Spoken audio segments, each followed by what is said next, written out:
Are you poor? Of course you're poor. This is Genshin. In this game, it has one goal. That's to bleed us dry of Mora at every damn turn. And yeah, you see that button by your resin, and it tempts you. It calls your name, but you're not going to click it?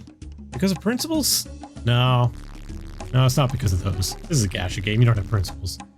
No, it's because you need every primo you can possibly scrounge, just possibly get a new 5-star that comes every 21 days. That, and if you're watching this, you're probably not a whale. With a new character and a weapon for it costing anywhere from 2.5 to 4.5 million Mora, it's important that we try to slow the bleeding, and by bleeding, I mean Niagara Falls hemorrhaging of our Mora by doing things like elite farming. It's one of the only resin-free ways to gain Mora in this game outside of selling artifacts that we get. Luckily for us, Inazuma was a great addition to that since it's jam-packed with elites in a very small area. Most of the elites are on long routes that involve no teleporting and no long distances from target to target. It also gets us one step closer to being able to solo farm the 400 cap of elites. And yes, for those of you who didn't know, there is a 400 elite cap which will prevent you from earning EXP, Mora, and loot after 400 kills.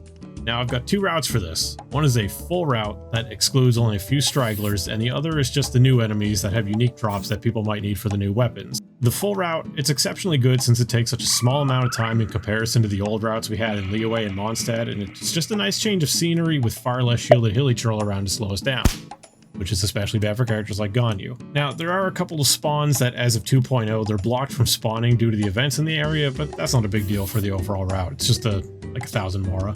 For the full route, I recommend bringing in a Nemo character to swirl Abyss Mage shields, as there are a lot of areas in this farming route that have two Abyss Mage shields beside each other, and more often than not, swirling them will cause them to basically just blow up each other's shields. And with the small amount of shielded hilly churl in the overall run, you can bring basically any DPS you want and they'll do just fine on the run. Also, try to bring characters that can still earn EXP. It may not be a lot of EXP from each individual enemy, but since it's going to all 4 characters at once, it adds up over time and you will get a lot of books worth of experience for free. The whole run is going to net you around 17k Mora in 30 minutes or less depending on your kill speed, plus EXP and maybe a few artifacts if you're lucky, and some bonus materials to offer up to the Transformer that you probably forgot about. The route for just the new elites, the Mirror Maidens and the Ruin Sentinels, this is a much shorter route since all the Ruin Hunters, they like to just group together in groups of like 3 to 4, except for one lone guy. And the Mirror Maidens, there's only 11 of them, they're not hard to kill, and they're pretty much all in like a pretty concise route on each island. Now, I probably missed a few, it's gonna happen, you know, there's a lot. The interactive maps are basically useless right now, even the official one, and I ran out of pins.